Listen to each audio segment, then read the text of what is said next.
ಮತ್ತೆ ಅದನ್ನ ಕಂಪ್ಲೇಂಟ್ ಕೊಡ್ಲಿಕ್ಕೆ ಹೋದ್ರೆ ಕಂಪ್ಲೇಂಟ್ ನ ದಾಖಲು ಮಾಡದೇ ಇರ್ತಕ್ಕಂಥದ್ದು ಯಾಕೆ ಯೂನಿಫಾರ್ಮ್ ಹಾಕೊಂಡಿದ್ರಿ ನೀವು? ಇಲ್ಲಿ ಯಾರು ರಕ್ಷಣೆ ಮಾಡಕ್ ಬಂದಿದ್ರಿ?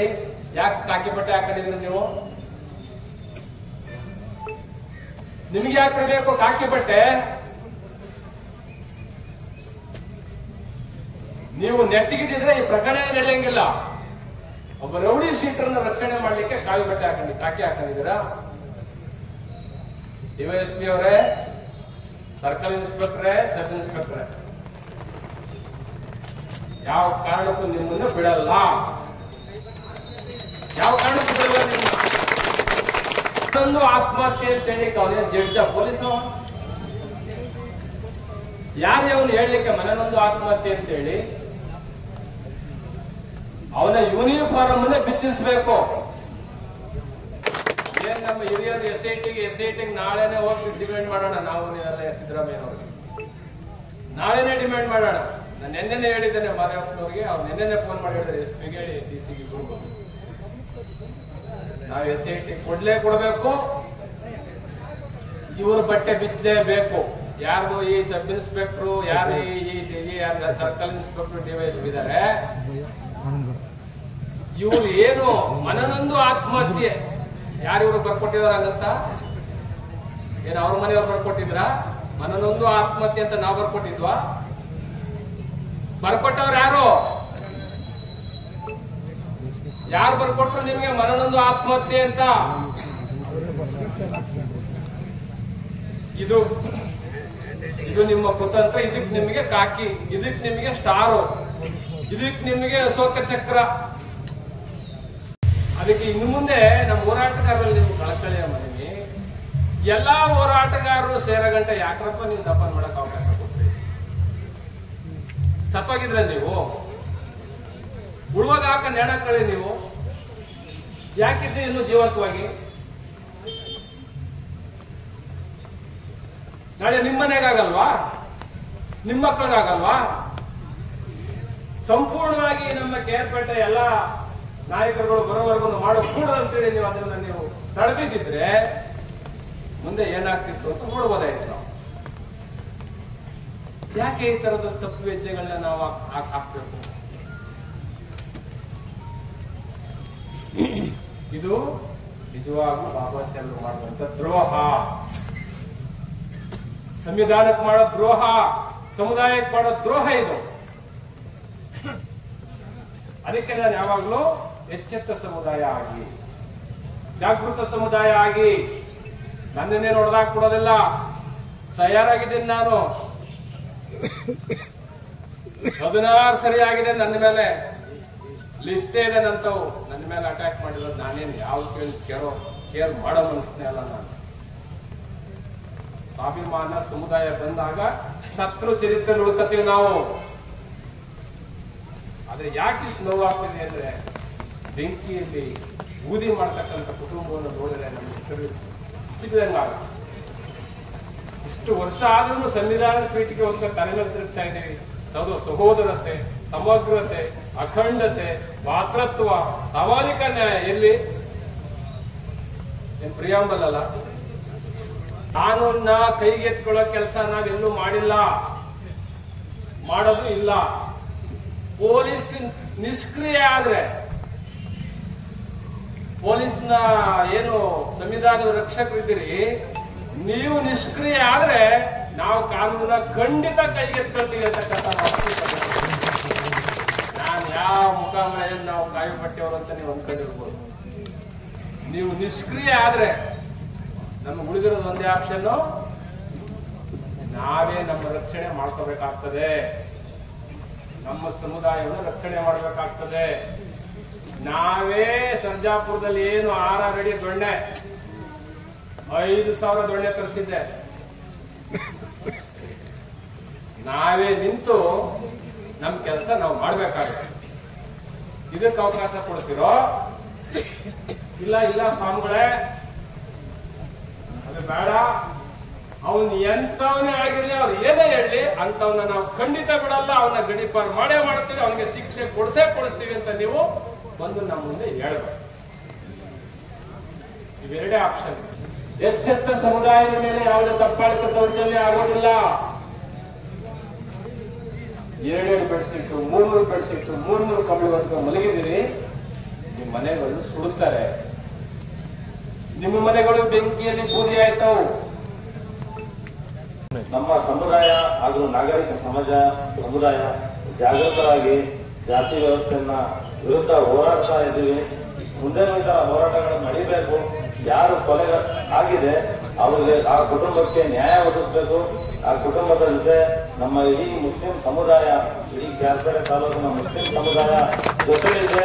ನಾವು ನಮ್ಮ ಸಮುದಾಯಕ್ಕೆ ನಾವು ಯಾವುದೇ ಕಾರಣಕ್ಕೂ ಅನ್ಯಾಯವಾಗಿ ಬಿಡೋಲ್ಲ. ಮತ್ತೆ ಏನು ನಮ್ಮ ಹಿರಿಯರು ಆವಾಗಿಂದ ಡಿಮ್ಯಾಂಡ್ ಮಾಡ್ತಿದ್ದಾರೆ 25 ಲಕ್ಷ ಪರಿಹಾರ ಕುಟುಂಬಕ್ಕೆ, ಮತ್ತೆ SIT ತನಿಖೆಗೆ ಒಳಪಡಿಸಬೇಕು ಅಂತ. ನಮಗೂ ಇದಕ್ಕೆ ಸಂಪೂರ್ಣ ಬೆಂಬಲ ಇದೆ. ದಯಮಾಡಿ ನಾವು ನಮ್ಮ ಕುಟುಂಬದ ಜೊತೆ ಇರ್ತೀವಿ. ನಾವಂತೂ ಜಯಕುಮಾರ್ಗೆ ವಾಪಸ್ ತಂದ್ಕೊಳಕ್ ಆಗಲ್ಲ, ಆದ್ರೆ ಜಯಕುಮಾರ್ಗೆ ನ್ಯಾಯ ಸಿಗೋವರೆಗೂ ನಾವು ನಿಮ್ಮ ಕುಟುಂಬದ ಜೊತೆ ಹಾಗೂ ದಲಿತ ಸಂಘಟನೆಗಳ ಜೊತೆ ಇರ್ತೀವಿ ಅನ್ನೋ ಭರವಸೆಯನ್ನ ನೀಡ್ತಾ ಮೂಲಕ ಕಾಂಗ್ರೆಸ್ ಸರ್ಕಾರದಲ್ಲಿಯೂ ಕೂಡ ದಲಿತರ ಮೇಲಿನ ದೌರ್ಜನ್ಯಗಳು ಹಾಗೂ ಪೊಲೀಸ್ ವ್ಯವಸ್ಥೆಯ ಉದ್ದೇಶಪೂರ್ವಕ ಲೋಪಗಳು ನಿರಾತಂಕವಾಗಿ ಮುಂದುವರಿಯುತ್ತಿವೆ. ಇಂತಹ ನಿರ್ಲಕ್ಷ್ಯ ಧೋರಣೆಯನ್ನ ನಾವು ಒಕ್ಕೊರಳಿನಿಂದ ಖಂಡಿಸುತ್ತೇವೆ ಹಾಗೂ ಇಂತಹ ಬೆಳವಣಿಗೆಯನ್ನು ನಾವು ಎಂದಿಗೂ ಸಹಿಸುವುದಿಲ್ಲ.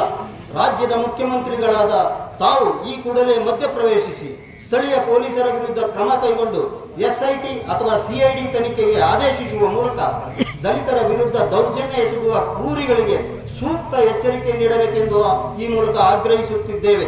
ಸರ್ಕಾರ ಮತ್ತು ಜಾತಿವಾದದ ವಿರುದ್ಧ ದಲಿತರು, ಹಿಂದುಳಿದವರು, ಅಲ್ಪಸಂಖ್ಯಾತರು ಹಾಗೂ ಪ್ರಗತಿಪರರ ಒಗ್ಗಟ್ಟಿನ ಓಟಿನ ಮೂಲಕ ಅಧಿಕಾರಕ್ಕೆ ಬಂದ ಕಾಂಗ್ರೆಸ್ ಸರ್ಕಾರವೂ ಕೂಡ ದಲಿತರ ಮೇಲಿನ ದೌರ್ಜನ್ಯದ ವಿಚಾರದಲ್ಲಿ ಅಸಡ್ಡೆ ತೋರುತ್ತಿರುವುದು, ಪೊಲೀಸರೇ ದಲಿತರ ಮೇಲಿನ ದೌರ್ಜನ್ಯದ ಪ್ರಕರಣಗಳನ್ನು ತಿರುಚಲು ಮುಂದಾಗಿರುವುದು ಆತಂಕಕ್ಕೀಡು ಮಾಡಿದೆ.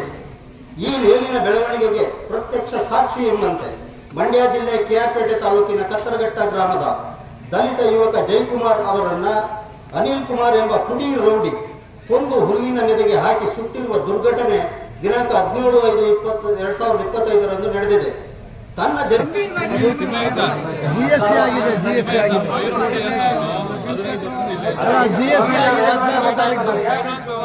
ನನಗೆ ಗೊತ್ತಾಗಿಲ್ಲ.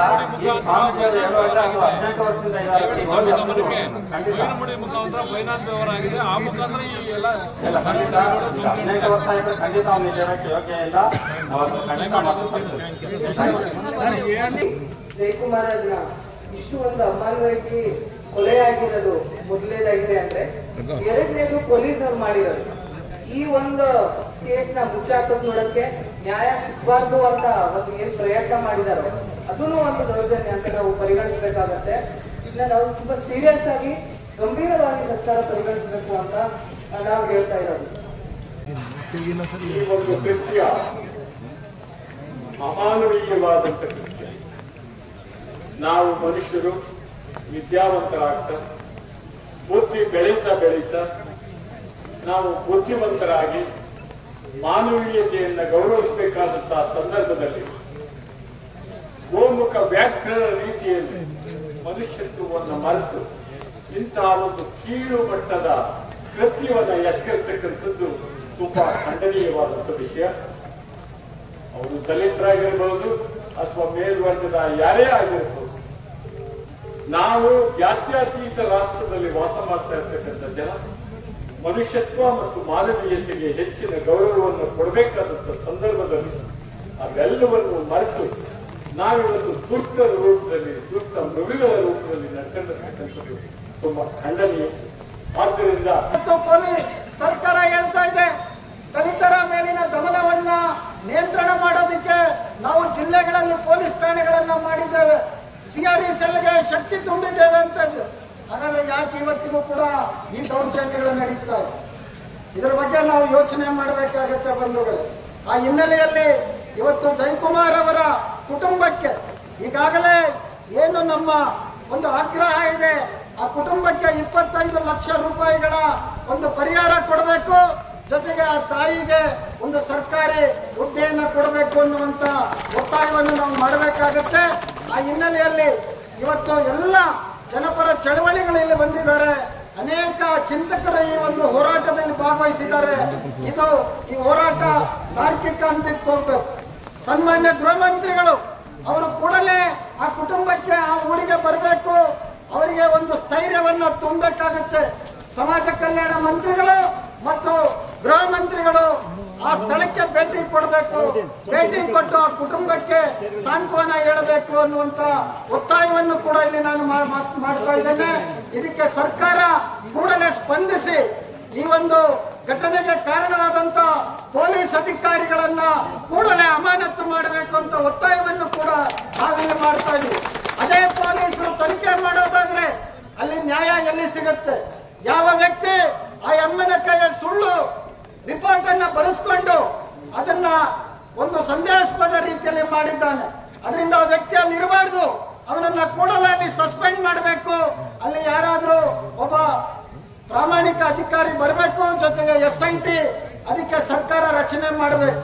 ಒಂದು ವೇಳೆ ಅದನ್ನ ಸರ್ಕಾರ ಮಾಡಲಿಲ್ಲ ಅಂದ್ರೆ ಇಲ್ಲಿರುವಂತ ಎಲ್ಲ ಚಳವಳಿಯ ಮುಖಂಡರು, ಪ್ರಗತಿಪರ ಚಿಂತಕರು ಮುಖ್ಯಮಂತ್ರಿಗಳನ್ನ ಭೇಟಿಯಾಗಿ ಅದನ್ನ ಕೂಡಲೇ ಆ ಪ್ರಕರಣ ಅದು ಜನರಿಗೆ ನ್ಯಾಯ ದೊರಕಿಸುವ ರೀತಿಯಲ್ಲಿ ನಾವು ಕಾರ್ಯಪ್ರವೃತ್ತರಾಗಬೇಕು ಅನ್ನುವಂಥ ಮಾತನ್ನ ಹೇಳಿ ನಾನು ನಮ್ಮ ಎಲ್ಲ ಚಳವಳಿಗಾರರಲ್ಲಿ ಮನವಿ ಮಾಡುತ್ತೇನೆ. ಚಳವಳಿಗಳು ಜೀವಂತವಾಗಿದ್ರೆ, ಪ್ರತಿಭಟನೆಗಳು ಜೀವಂತವಾಗಿದ್ರೆ ಇಂತಹ ದುಷ್ಟರಿಗೆ ಮತ್ತು ದೌರ್ಜನ್ಯಕೋರರಿಗೆ ಒಂದು ಆಳದಲ್ಲಿ ಭಯ ಅನ್ನೋದಿರುತ್ತೆ. ಯಾವಾಗ ಚಳವಳಿಗಳು ಅವು ನಿರುತ್ಸಾಹ ಆಗ್ತವೆ ಅಥವಾ ನಿರ್ಜೀವವಾಗ್ತವೆ ಆಗ ಜಾತಿವಾದಿಗಳಿಗೆ ಕುಮ್ಮಕ್ಕು ಬರುತ್ತೆ. ಅದರಿಂದ ಚಳವಳಿಗಳು ಯಾವತ್ತೂ ಕೂಡ ಅವು ಜೀವಂತವಾಗಿರಬೇಕು, ಕ್ರಿಯಾಶೀಲರಾಗಿರ್ಬೇಕಾಗತ್ತೆ. ನಮ್ಮ ಸಮುದಾಯಗಳಿಗೆ, ದಲಿತ ದಮನಿತ ಸಮುದಾಯಗಳಿಗೆ ಇರುವ ಒಂದೇ ಆಶಾಕಿರಣ ಅಂದ್ರೆ ಅದು ಚಳವಳಿ. ಯಾವ ರಾಜಕೀಯ ಪಕ್ಷಗಳು ನಮ್ಮ ಬೆಂಬಲಕ್ಕೆ ಬರೋದಿಲ್ಲ ಅನ್ನೋದನ್ನ ನಾವು ಅರ್ಥ ಮಾಡ್ಕೊಳ್ಬೇಕು. ಶ್ರೀಪಾಗಳೇ, ನೀವು ಇತ್ತೀಚೆಗೆ ಕರ್ನಾಟಕದಲ್ಲಿ ನಾವೆಲ್ಲ ಸರ್ಕಾರ ಅಧಿಕಾರಕ್ಕೆ ಬರೋದ್ರಲ್ಲಿ ಪ್ರಮುಖ ಪಾತ್ರವನ್ನ ಇಲ್ಲಿನ ಚಳವಳಿಗಳು ಮಾಡಿದ್ದಾರೆ, ಇಲ್ಲಿನ ಜನಪರ ಚಳವಳಿಗಳು ಮಾಡಿದ್ದಾರೆ. ಒಂದು ಬಲವಾದ ನಂಬಿಕೆ ಇರಬೇಕಾಗಿತ್ತು. ಈ ಸರ್ಕಾರ ಬಂದಿರೋದೇ ದಲಿತ ದಮನಿತರ ಆಶಯ ಮತ್ತು ಅವರ ಮಾನ ಪ್ರಾಣ ಉಳಿಸೋದಕ್ಕೆ ಅಂತೇಳಿ. ಆದರೆ ಆಸೆ ಇವತ್ತು ಉಳಿದಿಲ್ಲ. ಇವತ್ತು ನಿರಂತರವಾಗಿ ದೌರ್ಜನ್ಯಗಳು ನಡೀತಾನೆ ಇದ್ದಾವೆ. ಈ ಕಾರ್ಯಕ್ರಮಕ್ಕೆ ಬೇರೆ ಬೇರೆ ಜಿಲ್ಲೆ, ಅಕ್ಕಪಕ್ಕದ ಜಿಲ್ಲೆ ಮತ್ತು ಅಕ್ಕಪಕ್ಕದ ಎಲ್ಲ ತಾಲೂಕುಗಳಿಂದಲೂ ಕೂಡ ನಾವೆಲ್ಲರೂ ಬಂದಿದ್ದೀವಿ. ಕಳೆದ 17ನೇ ತಾರೀಕು ಕತ್ತರಘಟ್ಟ ಗ್ರಾಮದಲ್ಲಿ, ಈ ತಾಲೂಕಿನ ಕತ್ತರಘಟ್ಟ ಗ್ರಾಮದಲ್ಲಿ ಒಂದು ಅಮಾನುಷವಾದಂಥ ಭರ್ಬರವಾದಂಥ ಒಂದು ಕೃತ್ಯ ಜರುಗಿದೆ. ಹಾಗಾಗಿ ಆ ಸಂದರ್ಭದಲ್ಲಿ ದಲಿತ ರೈತನಾಗಿದ್ದಂಥ ದಲಿತ ಯುವಕ ಜಯಕುಮಾರ್ ತನ್ನ ಒಂದು ದಹನ ನಡೆದಿರ್ತಕ್ಕಂಥ ಒಂದು ಘಟನೆ ನಡೆದಿದೆ. ಆತನ ನೆನಪಿಗಾಗಿ, ಆತನಿಗೆ ಒಂದು ಶಾಂತಿ ಸಿಗಲಿ ಅನ್ನೋ ಒಂದು ಕಾರಣಕ್ಕಾಗಿ ಎಲ್ಲರೂ ಎದ್ದು ನಿಂತು ಮೌನವಾಗಿ 1 ನಿಮಿಷಗಳ ಕಾಲ ಮೌನಾಚರಣೆ ಮಾಡುವುದಕ್ಕೆ ಕೋರ್ಕೊಳ್ತೀವಿ.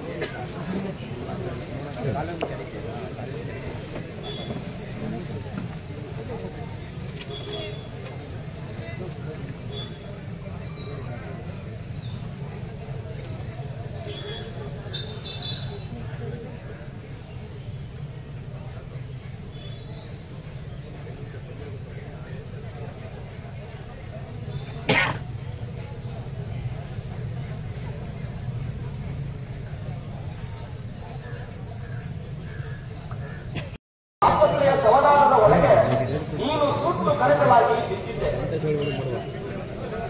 ನಿನ್ನೆ ಬೆಳಿಗ್ಗೆ ತಾಲೂಕು ಆಸ್ಪತ್ರೆಯ ಸಮಾಧಾನದ ಒಳಗೆ ನೀನು ಸುಟ್ಟು ಕರಕಲಾಗಿ ಬಿದ್ದಿದ್ದೆ. ಅದೇ ಸಮಾಧಾನದ ಹೊರಗೆ ನಿನ್ನ ಪತ್ನಿಯ ಸೆರೆ ಒಳಗಿನ ಬೆಚ್ಚಿದಂತೆ ಕುಳಿತಿದ್ದ ನಿನ್ನ 1.5 ವರ್ಷದ ಮಗಳು ಹಾಗೂ 5 ವರ್ಷದ ಮಗನನ್ನು ನೋಡಿದರೆ ಯಾರೋ ಕರುಳಿಗೆ ಇಳಿಯುತ್ತಿದ್ದ ಅನ್ನುವ ಆಗುತ್ತಿದೆ. ಅದೇ ಸಮಾಧಾನದ ಹೊರಗೆ ನಿನ್ನ ಪತ್ನಿಯ ಸೆರಗಿನೊಳಗೆ ಬೆಚ್ಚಿದಂತೆ ಕುಳಿತಿದ್ದ ನಿನ್ನ 1.5 ವರ್ಷದ ಮಗಳು ಹಾಗೂ 5 ವರ್ಷದ ಮಗನನ್ನು ನೋಡಿದರೆ ಯಾರೋ ಕರುಳಿಗೆ ಇಳಿಯುತ್ತಿದ್ದ ಅನ್ನುವಾಗುತ್ತಿತ್ತು. ಆದಷ್ಟು ಬೇಗ ಪೊಲೀಸರು ನಿನ್ನ ಸಾವಿನ ರೂಪ ಹಾಗೂ ಕಾರಣಗಳನ್ನು ಪತ್ತೆ ಹಚ್ಚಲಿ. ಆದಷ್ಟು ಬೇಗ ಪೊಲೀಸರು ನಿನ್ನ ಸಾವಿನ ರೂಪ ಹಾಗೂ ಕಾರಣಗಳನ್ನು ಪತ್ತೆ ಹಚ್ಚಲಿ. ಇದು ಈ